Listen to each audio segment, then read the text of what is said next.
Floyd, muitos de nós finalmente nos conscientizamos de que muita coisa na nossa sociedade precisa ser transformada, precisa mudar de fato. Não está bom para todo mundo. Não está bom para todos os grupos sociais que a gente tem. Não está bom para as pessoas negras, não está bom para as pessoas indígenas, não está bom para as mulheres, não está bom para os idosos, as pessoas que têm algum tipo de deficiência física, não está bom para a turma LGBTQIA+, não está bom para as crianças, para as mães, enfim. Nós temos problemas sociais seríssimos que fazem parte, estão enraizados na história da formação do nosso país. Nós temos o racismo, nós temos o sexismo, nós temos a fome, a pobreza, nós temos o desemprego, nós temos a falta de moradia. Enfim, diversos elementos que compõem o tão falado quadro das desigualdades. Nesse contexto de problemas tão profundos e difíceis de se solucionar, se eu falar para você em direito à cidade, pode parecer um pouco estranho, não é mesmo? Até porque, na nossa percepção, a gente transita pelas cidades, a gente vai e volta, como, quando, com quem a gente quer, nos momentos em que a gente quer. Mas eu acho que é um momento da gente parar e se perguntar, será que é mesmo assim? Será que nós realmente temos o direito de usufruir das cidades? Será que a gente transita, de fato, por todos os espaços que a gente escolher, no momento que a gente escolher, da forma que a gente escolher? Bom, direito à cidade é uma expressão, né, um conceito que foi cunhado por um sociólogo francês chamado Henri Lefebvre, em 1968. O Henri Lefebvre ele vai definir le droit à la ville, traduzido direito à cidade, da seguinte forma: significa o direito dos cidadãos e dos grupos que eles constituem, sobre as bases das relações sociais, de figurar sobre todas as redes, circuitos de comunicação, de informação e de trocas. Bom, partindo dessa definição, a gente já começa a ver que tem algum problema, tem alguma questão aí que não fica bem encaixada. A gente tem uma socióloga holandesa, que é uma das maiores intelectuais da contemporaneidade, que também é referência em estudos urbanos, né, do espaço urbano, das cidades, das relações dentro das cidades, que se chama Saskia Sassen. A Saskia Sassen ela vai dizer o seguinte, numa entrevista que ela deu alguns anos atrás: nós precisamos desestabilizar conceitos estáveis. Bom, eu considero essa fala da Saskia um convite para que a gente comece a refletir sobre coisas que estão tão naturalizadas na nossa sociedade que a gente nem se dá conta mais de que aquilo está ali. Todos esses problemas históricos que eu estou falando aqui, todo esse quadro de desigualdade, tem muita coisa que a gente não consegue perceber caminhando pela cidade, de tão acostumado que estamos em nos deparar com essas situações. O geógrafo Milton Santos, que é um baiano incrível, um dos maiores intelectuais do mundo também, em um dos seus textos, um dos seus artigos, né, mais famosos, ele fala sobre um conceito que ele também cunhou, que é de cidadania mutilada. O Milton Santos ele vai dizer o seguinte: se a gente não vivencia as cidades de maneira igualitária, justa, equilibrada e integral, nós não podemos dizer que somos cidadãos ou cidadãs. Pois bem, esses problemas acompanham a formação histórica do nosso país. Quando a gente fala na questão racial, na questão de gênero, na questão de classes, né, que hierarquizam as vivências dentro da sociedade, a gente também está falando de coisas que vão se espelhar, que vão ser encontradas, materializadas nos espaços da cidade. Então, a gente pode concluir que o nosso espaço urbano ele é o chão onde essas questões sociais vão estar cravadas, desenhadas.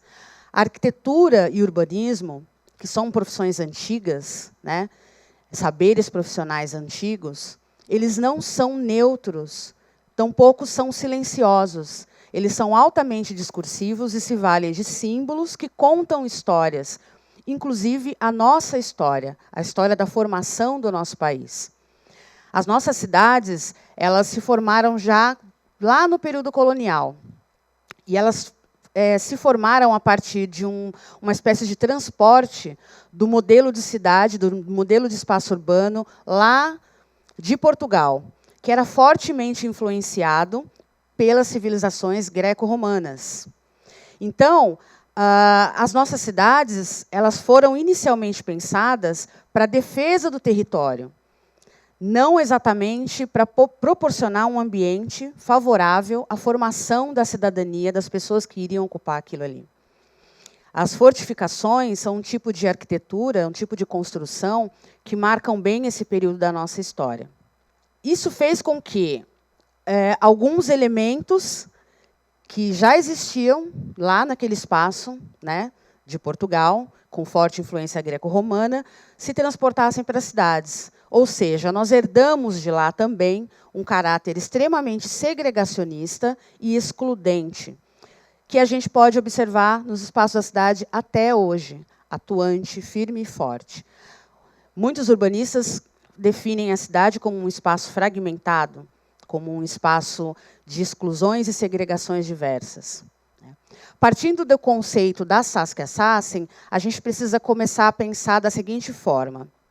A gente tem falado da arquitetura hostil, mas, na verdade, para a gente conseguir se aprofundar um pouco mais e entender exatamente o que tem acontecido nas nossas cidades, a gente tem que desestabilizar esse conceito. Então, se as cidades, se arquitetura e urbanismo são discursivos e apresentam para a gente um histórico de formação muito comprometido com a violência que a gente observa no nível social, então a gente também tem que dizer que a arquitetura e o urbanismo estão sendo violentos e não exatamente hostis, não apenas hostis.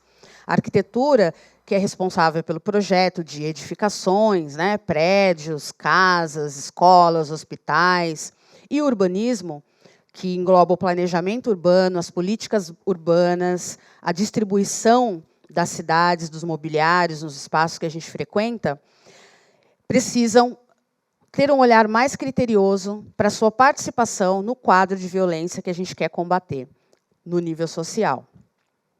A Lélia Gonzalez, que é uma das maiores intelectuais, sobretudo do feminismo negro e das relações raciais no país, também reconhecida internacionalmente, no seu livro Lugar de Negro, que ela publicou por volta do começo da década de 80, em parceria com outro sociólogo chamado Carlos Rassenbach, ela vai dizer, né, na verdade, ela vai alertar para a divisão racial do espaço das cidades.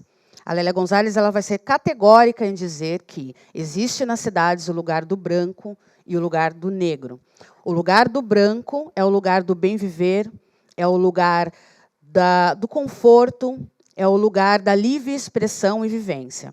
O lugar do negro é o lugar da subalternidade, é o lugar da precariedade, é o lugar da escassez e da violência escancarada. Então, o problema social que nós temos, chamado racismo, ele também vai definir como a cidade se comporta. Mas não só. Nós temos também a questão de gênero, que também influencia na dinâmica das cidades. A jurista e urbanista Betânia Alfonsin, no seu artigo Cidade para Todas, Cidade para Todos, vai nos alertar que as nossas cidades estão muito vinculadas ao modelo greco-romano, sobretudo da Grécia, onde você tinha a polis, que era um espaço público, onde se discutia política e se tomavam as principais decisões que aconteceriam naquele espaço. Nesse lugar, só os homens podiam estar ali, só os homens podiam participar da vida pública. Para as mulheres, era destinado o ambiente doméstico, ou oikos, lugar também onde ficavam os escravos e os animais. Então, a partir daí, a gente consegue compreender o caráter absolutamente excludente que vem também pela vertente, pelo pensamento da questão de gênero. O corpo da mulher é um corpo que, conceitualmente, existe para ocupar os espaços domésticos. Ainda que a gente transite pelas cidades, fazendo uma série de coisas, a mulher tem alcançado e conquistado o seu espaço, nós, no espaço público, nosso corpo também é visto como um corpo público. Haja vista a quantidade de assédios, né, a quantidade de estupros, a quantidade de violências psicológicas que a gente passa no nosso trajeto pelas cidades. Muitas vezes a gente tem que mudar percursos, a gente tem que alterar os nossos horários de trânsito pelas cidades, porque a gente precisa pensar primeiramente na nossa segurança. Pois bem, não é só a questão de raça e de gênero que influencia as dinâmicas e a distribuição das cidades. A gente também tem um forte caráter de hierarquização por classe econômica. Isso também vai se traduzir nos nossos espaços das cidades. Nós temos, por exemplo, um grande número de carros ocupando um espaço que é majoritariamente que deveria ser majoritariamente para pessoas. Os carros na cidade ocupam mais espaço do que as pessoas, né? Isso principalmente porque o carro virou, ao longo da história, um símbolo, né, de status social. Para além da questão do carro, que tem sido discutida aí pelas pessoas que fazem uma militância do cicloativismo, da mobilidade a pé, a gente vai ter também uma outra questão que é bem grave, que é a questão habitacional, né? A questão habitacional, ou o déficit habitacional do nosso país, leva muitas pessoas a morar nas favelas, nas encostas, nas habitações irregulares, insalubres. E a gente viu muito isso presente nesse período de pandemia. O quanto isso é importante de se discutir. Agora, tem o extremo da questão habitacional não resolvida do nosso país, que é a questão das pessoas que vivem em situação de rua. Só em São Paulo, nós temos cerca de 30 mil pessoas que vivem nessa condição, né? E essas pessoas, elas acabam carregando um estigma, um conjunto de preconceitos, estereótipos, que vai fazer com que essas pessoas sofram muitos danos.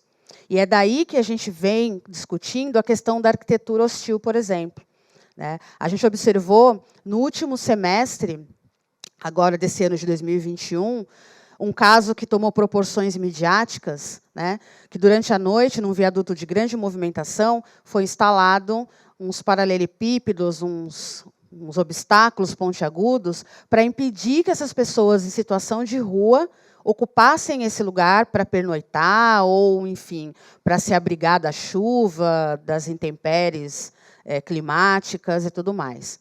Isso é uma grande violência, né? Esse não é o único exemplo que a gente encontra nas cidades, né, de exclusão, de segregação, de repulsa às pessoas em situação de rua.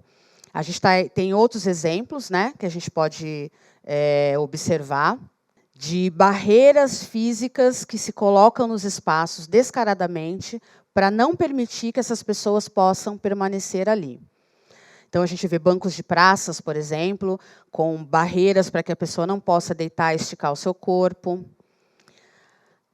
A gente observa taxas e elementos pontiagudos que também não permitem que uma pessoa em situação de rua sente ali para descansar, para comer a sua refeição, ou para, enfim, qualquer finalidade. As pessoas em situação de rua, 80% delas são pessoas negras.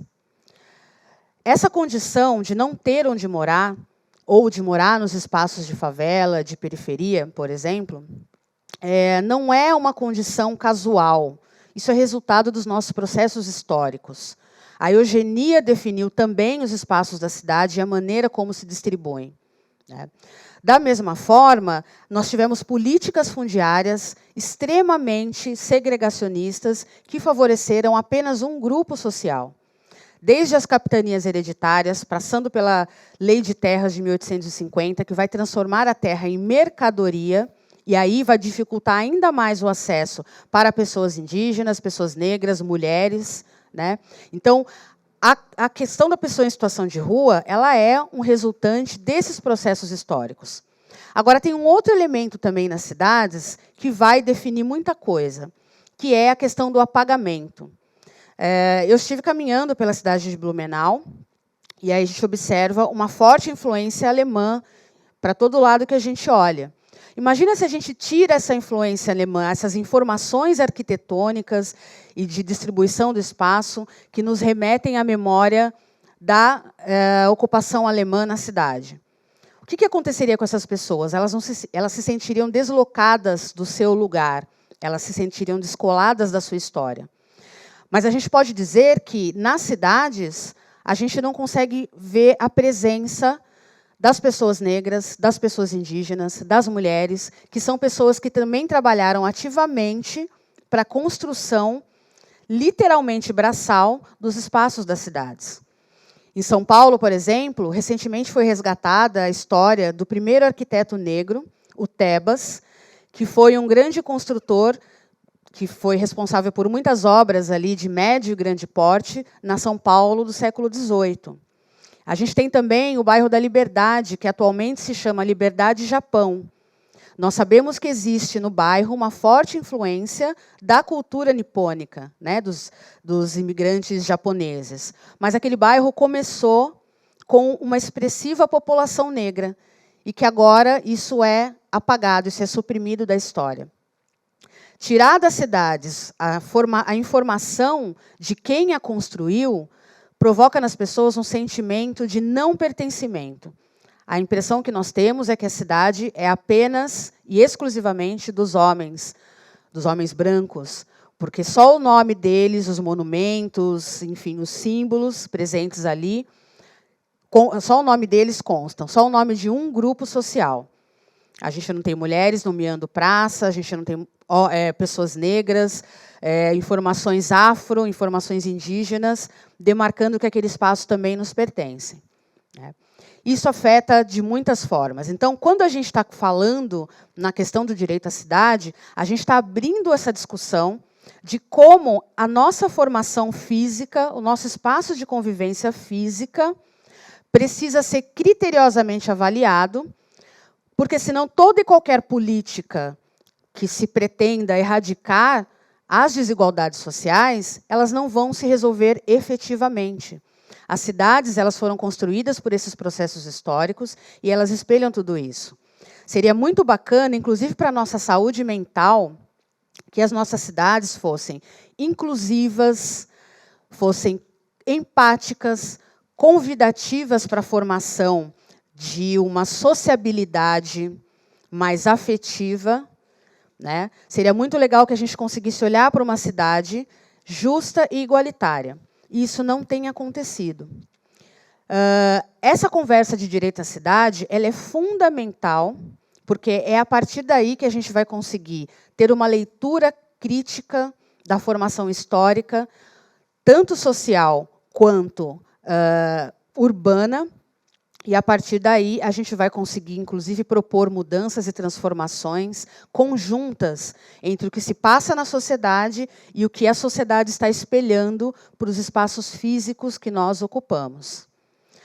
Então, buscar transformações sociais passa, invariavelmente, pela leitura do nosso território e pela solução dos problemas históricos que se acumularam diante deles. Muito obrigada.